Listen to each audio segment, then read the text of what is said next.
வாங்க முருங்கைக்கீரை பொடி எப்படி செய்கிறதுன்னு பார்ப்போம். அதுக்கு முதல்ல அடுப்பு ஆன் பண்ணிவிட்டு ஒரு வாணலில் முருங்கைக்கீரையை நல்லா அலசிட்டு ஒரு 30 நிமிஷம் நல்லா முருங்கைக்கீரையை சிம்மில் வச்சு நல்லா வறுத்துக்கணுங்க. நீங்கள் வெயிலில் காய வச்சிங்கன்னா இந்த மாதிரி வறுக்கிறதுக்கு அவசியம் இல்லை. 2லேருந்து 3 நாள் காய வச்சுக்கிங்க. நான் உடனே செய்கிறதுனால தண்ணியில் அலசிட்டு அந்த தண்ணி வந்து ட்ரை ஆனதுக்கு பிறகு ஒரு அரை மணி நேரம் நல்லா வறுத்து எடுத்துக்கிறேன் முருங்கைக்கீரையை. அதே வாணலில் கருவேப்பிலை இலைகள் சிறிதளவு வறுத்து எடுத்துக்கிறேன்.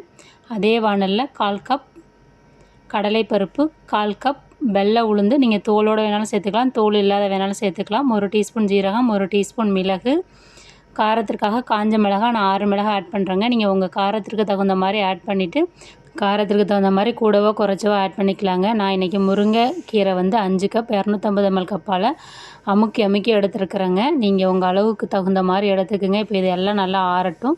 அதுக்குள்ளே அதே வாணலில் சிறிதளவு கல்லுப்பு, பெருங்காயத்தூள் சிறிதளவு சேர்த்து நல்லா வறுத்துக்கலாங்க.